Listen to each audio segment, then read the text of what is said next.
நான் புரட்சி தலைவர் எம்ஜிஆர் கூப்பிட்டு வந்து சினிமாவில் விட்டாலும் யாரும் வேலை தரல, குள்ளமா இருக்கேன்ட்டு. இந்த இன்டர்நெட் அதெல்லாம் வந்தோடனே அம்மா யாரு, அக்கா யாரு, தங்கச்சி யாருன்னு தெரியாம 3 வயசு பசங்களை பாலியல் கொடுமை பண்றாங்கன்னா scrolling the phone. So அப்படி பண்ணாதீங்க. Just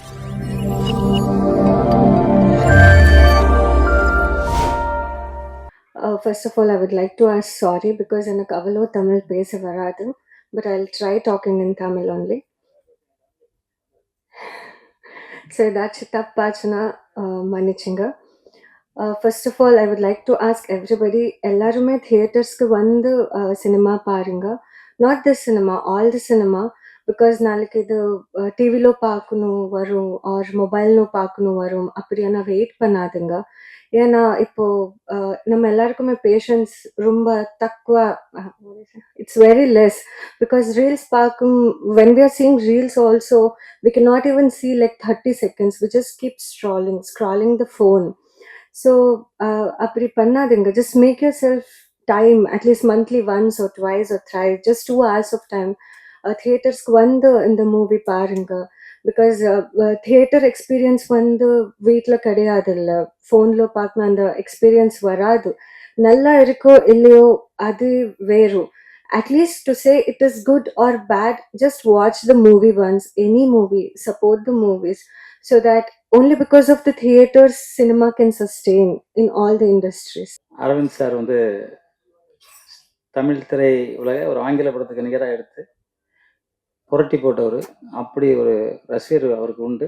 இன்னைக்கு அவர் வந்திருக்காரு, அவருக்கு உண்மையிலே சந்தோஷம், வாழ்த்துக்கள் அவருக்கு. அமர் செல்வா சார் வந்து சும்மா பேசிட்டு போயிட்டார், எல்லாருக்கும் தெரியுமான்னு தெரியல, விஜயோட தாய் மாமா. ஏன்னா நான் வந்து சட்டமன்ற ரேட்டர்லேருந்து அவங்க படம் பண்ணிக்கிட்டு இருக்கேன். வெற்றி படம் அவர் ஃபர்ஸ்ட் படம் நடித்தார், நானும் அதில் நடிச்சிருப்பேன். அந்த காலத்துலேருந்து இன்னைக்கு வரைக்கும் நாங்கள் நட்பாக இருக்கோம். அதுக்கு செல்வா சார்லாம் எவ்வளோ உழைச்சிருக்காருங்கிறது எனக்கு தெரியும். என்னென்ன கஷ்டப்பட்டார் செல்வா சார் எல்லாமே எனக்கு தெரியும். நாங்கள் கூட இருந்து பார்த்துக்கிட்டு தான் இருந்தோம். திட்டு வாங்கியிருப்பாரு, நல்லது பண்ணி எல்லாம் உண்டு. அப்படி ஓகே, ஏதோ ஒரு பக்கத்தில் வந்து ஒரு முதல்வரை நம்ம நிறுத்திட்டோம். திரையுலகத்தில் வந்து புரட்சி தலைவர் எம்ஜிஆருக்கு அப்புறம் ஒரு ஹீரோவை கொண்டு நிறுத்தியிருக்கோம். அது நல்லது நடந்துக்கிட்டு இருக்கோம், நல்லதே நடக்கும் அப்படின்னு நல்லா நினைப்போம். அவருக்கும் வாழ்த்துக்கள். அப்புறம் மியூசிக் டைரக்டர் தொப்பி கழட்டவே மாட்டேங்கிறார், நமக்கு ஆளே தெரிய மாட்டேங்குது, கண்ணாடி வேற போட்டிருக்காரு, தெரியல. அவருக்கும் வாழ்த்துக்கள். ரொம்ப நல்லா இருக்கு மியூசிக், நம்ம ஆடியோ பங்கு சொல்லி ரொம்ப சொன்னதுதான், ரொம்ப நல்லா இருக்கு. அப்புறம் டைரக்டர் எனக்கு ரொம்ப கால நண்பர், ஒரு நல்ல மனிதர், நல்ல மனம் கொண்ட மனிதர். அதனால நல்ல படம் நல்லபடியாக ஓடி இருக்கு. இன்னைக்கு ஓடி வெற்றி விழா தானே இது. உண்மையில இன்னும் நிறையா போகும். உங்களுக்கு வாழ்த்துக்கள் சார். நீங்கள் இதே மாதிரி குணமாக எப்பவும் நல்லா இருங்க, உங்களுக்கு வாழ்த்துக்கள். அப்புறம் மியூசிக் பாட்டு எழுதின அத்தனை பேருக்கும் குறிப்பாக நன்றி சொல்கிறேன். தேவிஸ்ரீ மேடம், அவங்க வந்து எங்க கூட 2-3 படம் நடிச்சிருக்காங்க. ஒரு பெரிய ஆக்டர்ஸ். அவங்க மேலே அவங்களுக்கு பாராட்டு, ரொம்ப சந்தோஷம். அவங்க பொண்ணு ஹீரோயினாக நடிச்சிட்டு இருக்காங்க, நிறையா தெலுங்கு படங்கள் பண்ணிட்டு இருக்காங்க, அவங்களுக்கு வாழ்த்துக்கள். அப்புறம் வந்து ஹீரோயினி ரொம்ப அழகாக பேசுனாங்க, தமிழ் தெரியாதுனாங்க, தமிழ் ரொம்ப அழகாக பேசுனாங்க. அதை விட மேலே அவங்க வந்து இந்த படத்தை விட எல்லா படமும் நல்லா இருக்கணும் அப்படின்னு சொன்னாங்க. உண்மையிலே வாழ்த்துக்கள் உங்களுக்கு. உண்மையிலே அண்டர்ஸ்டாண்ட். உண்மையிலே அந்த வார்த்தை சொல்றதுக்கு நான் என் படம் ஓடணும்னு தான் நினைப்பேன். அதெல்லாம் இல்லை, எல்லாரும் தேட்டருக்கு வந்து பாருங்க. தேட்டருக்கு வந்து பார்க்கறதுல ஒரு பெரிய நிகழ்ச்சி என்னன்னா, எல்லாரும் ஒற்றுமையாக சிரிப்போம், எல்லாரும் சந்தோஷப்படுவோம், எல்லாரும் அழுவோம். அதனாலதான் தியேட்டர்ல வந்து படம் பார்க்கறது. வீட்டில் தனியாக உட்காந்து பார்ப்போம், சிரிக்கவும் தெரியாது, அழவும் தெரியாது, செவ்வறு மாதிரி உட்காந்துருக்கும். தேட்டரில் படம் பார்க்குறது எதுக்கு? அன்னைக்கு வந்து அந்த காலத்தில் நான் வந்து ஒரு 60-65 வருஷம் முன்னாடி நாங்கள் எங்கள் ஊர் கிராமம், அங்கெல்லாம் வந்து பாவக்கூத்துன்னு சொல்லுவாங்க, அது நடந்துக்கிட்டு இருக்கும். அப்போ வந்து உண்டியல் தான் இங்கே காட்டுவாங்க. எதனா ஒரு பிசா, அந்த ஓட்டை ஒரு பிசா அதில் போட்டு அதை பார்த்துக்கிட்டு இருப்போம், அது இன்ட்ரெஸ்டாக இருக்கும். அப்புறம் நாடகம், அப்புறம் டூரிங் டாக்ஸியில் படம். இன்னைக்கு வந்து இந்த அளவுக்கு படங்கள் வளர்ந்துருக்குது. வளர்ந்ததுக்கு காரணம் மக்களும் ஒற்றுமையாக இருக்கும். இன்னைக்கு அவங்கவுங்க தனியாக படம் பார்க்குறவங்க அவங்களுக்கு நிறையா பிரச்சனைகள், அவங்களுக்கு உடம்பு சரியில்லை, ஏதோ ஒன்று சிரிக்கணும் இல்லை, முதல்ல சிரிச்சாதானே உடம்பு நல்லா இருக்கும். வாய் விட்டு சிரித்தால் நோய் விட்டு போகணும்னு சொல்லுவாங்க. அந்த மாதிரி சிரிக்க கூட முடியல. அப்போ வந்து படத்தை வந்து தேட்டரில் வந்து பாருங்க. இது வந்து உங்களுக்கு வந்து ஒரு ப்ரொடியூசர் காசு கொடுக்குறதோ, ஒரு ஹீரோவுக்கு கொடுக்குறதோ, ஹீரோயினுக்கு கொடுக்குறதோ, மியூசிக் டைரக்டர் கொடுக்குறதோ கிடையாது. உங்களை நீங்க நல்வழிப்படுத்துறது. அதுதான். இப்போ நான் வந்து யோகா பண்றேன், எனக்கு 74 வயசு ஆச்சு. நான் நல்லா இருக்கிறேன் அப்படின்னா காரணம் என்னன்னா, நான் பயிற்சி பண்ணிக்கிட்டே இருக்கேன். அதே மாதிரி தேட்டரில் படம் பார்த்துக்கிட்டே இருக்கேன். ஏன்னா அவங்க சிரிக்கும் போது அந்த சிரிப்பு இல்லை, அந்த சிரிப்பு நம்மளையும் சேர்ந்து சிரிக்க வைக்கும். ஒருத்தர் பக்கத்தில் சிரிக்கும் போது நம்ம சிரிப்போம், கண்டிப்பாக சிரிப்போம். வீட்டில் சிரிக்கவே மாட்டோம், உண்மனி விடுவோம், உட்காந்து படம் பார்த்துட்டு இருக்கோம். அதனால இவங்க சொன்னது, இந்த ஹீரோயின் சொன்னது 100க்கு 100 உண்மை. எல்லாருமே தியேட்டர்ல போய் படம் பாருங்க. இதை வந்து காசுக்காகலாம் சொல்லலை. ஏதோ ஒரு வேலை நாங்கள் கூட செஞ்சிருவோம், அதெல்லாம் ஒன்றும் பிரச்சனை இல்லை. ஏதோ பிறந்துட்டோம் எல்லாரும். ஏதோ இப்போ வந்து 8 கோடி பேர் இருக்காங்க தமிழ்நாட்டில்னா, 8 கோடி பேருமா சினிமாவில் இருக்கும்? சும்மா 30,000 பேர் தான் இருக்கும்.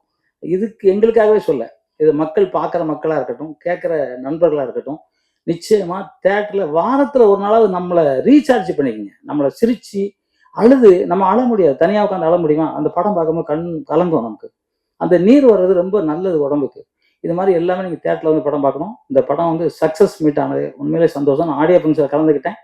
அதே மாதிரி இந்த படம் இன்னும் நிறைய பணம் கொடுத்து அந்த டைரக்டர் ப்ரொடியூசர் அவர் சார் எழுந்துங்க சார் ஒரு நிமிஷம், அவர் உண்மையில கை தட்டுங்க. அவர் வந்து ரொம்ப காலமாக பண்ணிட்டு இருக்காரு. ஒரு நீங்கள் சொல்கிறார் நான் அந்த சக்ஸஸ் ஆகும்னு நினைக்கலன்றாரு. நிச்சயமா என்ன நீங்கள் சக்ஸஸ் படமாக கொடுப்பீங்க சார். உழைப்பு, உண்மை, நேர்மை, கடினமான உழைப்புன்னு தான் யாருமே தோக்க மாட்டோம். நான் கூட தனியாக தான் வந்தேன் சென்னைக்கு.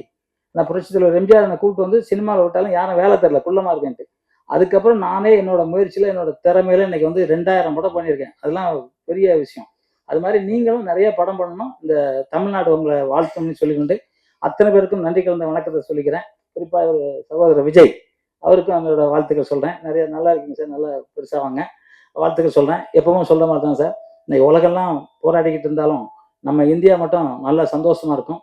நம்ம நாடு வந்து பெண்மையை மதிக்கிற நாடு, தாய் இல்லாமல் உலகமே இல்லைன்னு நினைக்கிற நாடு நம்ம நாடு. இன்னைக்கு வந்து இந்த இன்டர்நெட் அதெல்லாம் வந்தோடனே அம்மா யாரு, அக்கா யாரு, தங்கச்சி யாருன்னு தெரியாமல் 3 வயசு பசங்களை பாலியல் கொடுமை பண்ணுறாங்கன்னா அதுக்கு காரணம் ஒற்றுமை இல்லாத வாழ்க்கை.